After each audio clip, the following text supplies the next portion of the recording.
Hello friends, node JS के day 3 में मैं आपको सिखाऊंगा राउट्स कैसे बनाए जाते हैं। चलिए देखते हैं।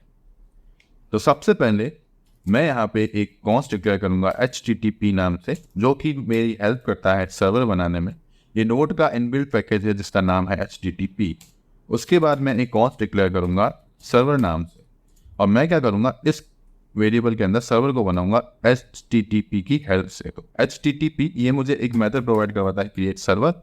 ये लेता है कॉल बैक, रिक्वेस्ट और रिस्पॉन्स। तो मैंने इस कॉल बैक को बना लिया, और अब मैं कर देता हूं इस सर्वर को लिसन पोर्ट पे। ये जो मेथड है ये पोर्ट लेता है 8000 पोर्ट, ठीक है। अच्छा, आपको चेक करना है कि सर्वर चल रहा है या नहीं, तो आप एक कॉल बैक पास कर दीजिए सिंपल सा, और इसमें कंसोल करवा दीजिए, और जो भी आपको कंसोल करना है वो लिख दीजिए, जैसे सर्वर सुन रहा है, ठीक है। तो चलिए यहाँ पे फाइल रन करके देख लीजिए, नोड डे 3 एंटर, सर्वर सुन रहा है। चलिए ठीक है, सुन रहा है, ओके। अब मुझे क्या करना है, मुझे यहाँ पे रिक्वेस्ट के जितने भी राउट्स हैं उनको मैनेज करना है। तो सबसे पहले मुझे चाहिए राउट्स, तो मैं यहाँ पे एक राउट्स नाम का वेरिएबल बना देता हूँ, ठीक है।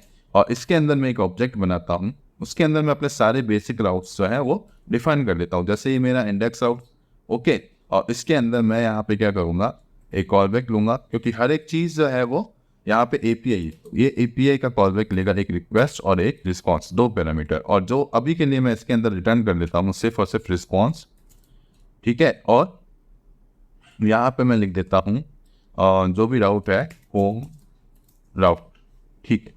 अब इसी तरह से मैं यहाँ पे होम के साथ साथ एक बना देता हूँ अबाउट अस का और एक कॉन्टैक्ट का। तो यहाँ पे ये मेरा बना देता हूँ मैं अबाउट,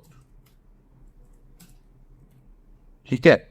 और यहाँ पे भी हम लिख देते हैं अबाउट, एंड देन एक और बना देते हैं हम, सॉरी, इसके बाद एक और राउट बना देते हैं हम यहाँ पे कॉन्टैक्ट, और यहाँ पे हम मैसेज को भी चेंज कर देते हैं कॉन्टैक्ट।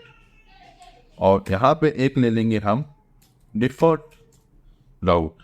अगर कोई भी ऐसा राउट है जो हमारे पास डिफाइन नहीं है, तो हम उसको मैनेज करेंगे हमारे डिफ़ॉल्ट राउट से, और एक अच्छा सा मैसेज लिखेंगे, ठीक है। तो यहाँ पे मैं लिख देता हूँ, और रिस्पॉन्स के अंदर मैं लिख देता हूँ राउट इज़ नॉट वेल, ठीक है। तो बस अब मुझे यहाँ पे इन राउट्स प्रॉपर्टी को एक्सेस करना है। तो मैं आ जाता हूँ अपने सर्वर के अंदर। अब यहाँ पे मुझे सबसे पहले क्या चाहिए, जो ये URL है, यहाँ से मुझे राउट्स निकालने हैं। अब मैं क्या करूँगा, यहाँ पे एक कॉन्स्ट डिक्लेयर करूँगा URL नाम से, और इसके अंदर मैं ले लूँगा रिक्वेस्ट के जितने भी URL हैं उन सबको, ठीक है। और फिर मुझे हैंडल करने हैं राउट। तो मैं एक कॉन्स्ट लूँगा जिसको नाम दे देते हैं अपन राउट हैंडलर। अब इसके अंदर मैं क्या करता हूँ, यहाँ पे जो मेरा ऑब्जेक्ट है उसको लिखता हूँ, और उसके अंदर मैं सारे के सारे जो URL है इनको पास कर देता हूँ। और साथ ही साथ अगर URL नहीं है तो मैं इन राउट में एक डिफ़ॉल्ट को पास कर दूंगा, जो कि हैंडल करेगा डिफ़ॉल्ट राउट को, ठीक है। चलो हो गया, ठीक है। तो अब क्या करते हैं, अच्छा यहाँ पे, ठीक है। अब क्या करते हैं, हम रन करके देखते हैं कि हमारा आउटपुट आ रहा है या नहीं। तो यहाँ पे मैं वापस स्टॉप करता हूँ सर्वर को, और वापस से रन करता हूँ फाइल को, ठीक है। सर्वर सुन रहा है, चलो ठीक है, सुन रहा है। यहाँ पे हम ब्राउजर में आ गए, हमने किया यहाँ पे इसको हिट। अब ये तो सिर्फ सुन ही रहा है, आउटपुट तो कुछ दे नहीं रहा है। ऐसा इसलिए, देखते हैं ऐसा क्यों हुआ। ऐसा इसलिए हुआ क्योंकि यहाँ पे जो मैंने राउट हैंडलर बनाया है इसका कुछ यूज़ ही नहीं किया है, क्योंकि अभी मैंने सिर्फ और सिर्फ राउट्स को पास किया है इस ऑब्जेक्ट के अंदर, बट उसको ये कौन बताएगा कि मुझे कौन से मेथड में जाना है, just like a switch case. तो यहाँ पे मैं राउट हैंडलर के अंदर यहाँ पे लिख देता हूँ राउट हैंडलर, और इसको एज अ मेथड में पास कर देता हूँ रिक्वेस्ट और रिस्पॉन्स। तभी तो ये इन मेथड्स के पास जाएगा अपनी रिक्वेस्ट और रिस्पॉन्स लेके, और तभी ये हमें रिस्पॉन्स दे पाएंगे। तो मैंने यहाँ पे लिख दिया राउट हैंडलर, और साथ में मैंने पास कर दी रिक्वेस्ट और रिस्पॉन्स। अब देख लेता है वापस से रन करके। तो मैंने स्टॉप किया सर्वर को, और उसके बाद वापस फाइल को रीरन किया। सर्वर सुन रहा है, ठीक है। यहाँ पे आए, यहाँ पे हमने सबसे पहले स्टार्ट किया अपने बेस राउट से, ठीक है। होम राउट आ गया, चलो अच्छा है। अब एक बार अबाउट भी देख लेते हैं, अबाउट भी आ रहा है, चलो बहुत अच्छी बात है। कॉन्टैक्ट भी देख लेते हैं, कॉन्टैक्ट राउट भी आ रहा है, चलो बढ़िया है। अब यहाँ पे एक record, route is not valid. So finally हमने राउट्स को कैसे हैंडल करते हैं वो भी देख लिया।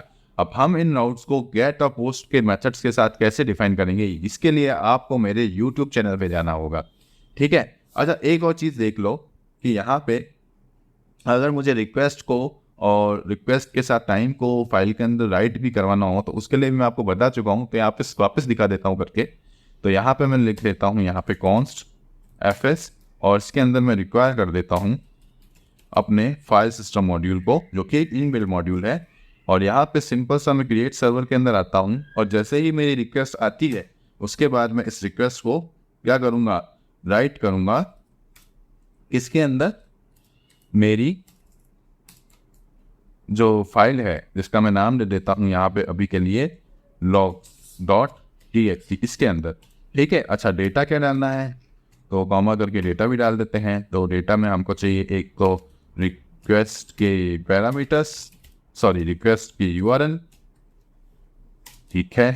तो इसमें डाल देते हैं request.url और इसके साथ जो चाहिए हमको वो चाहिए हमको रिक्वेस्ट का टाइम, ठीक है। उसके लिए जावास्क्रिप्ट का एक मेथड आता है इनबिल्ट न्यू डेट, तो अपन उसी को यूज कर देते हैं। ऑब्जेक्ट है बेसिकली वो न्यू डेट, ओके। इस फाइल को सेव कर देते हैं, उसके बाद वापस से यहाँ पे रन कर देते हैं। अच्छा, एक बार ये भी मैनेज कर देते हैं कि बाय चांस अगर फाइल बनाते वक्त कोई एरर आ जाती है तो क्या करें, इसके अंदर हम कॉमा करके एक कॉलबैक पास कर देते हैं जिसके अंदर एरर को हैंडल कर देते हैं। अगर एरर है तो हम सिंपल सा रिटर्न कर देंगे एरर को, एरर है तो एरर रिटर्न कर देंगे, ठीक है। चलिए देख लेते हैं। तो यहाँ पे स्टॉप करते हैं, वापस से रन करते हैं और सुन रहा है सर्वर, ठीक है। ब्राउज़र पे जाते हैं, यहाँ पे वापस से मैं अबाउट के लिए कॉल करता हूँ। तो अबाउट के लिए कॉल हो गया सक्सेसफुली। अब मैंने फाइल का नाम दिया था logs.txt, तो फाइल भी बन गई है। ओपन करके देखा तो यहाँ पे देखिए रिक्वेस्ट का टाइम आ गया, लेकिन URL जो है वो भी परफेक्ट नहीं आया है। तो फाइल में रिक्वेस्ट URL क्यों नहीं राइट हुआ, इसके लिए आपको मेरे डे 2 वाले वीडियो को देखना पड़ेगा। तो मेरी प्लेलिस्ट में जाइए, वहाँ पे Node.js डे 2 नाम से जो वीडियो है उसको देखिए। उसमें मैंने अच्छे से फाइल सिस्टम के बारे में बताया हुआ है, एक्सप्लेन किया हुआ है। Thank you so much.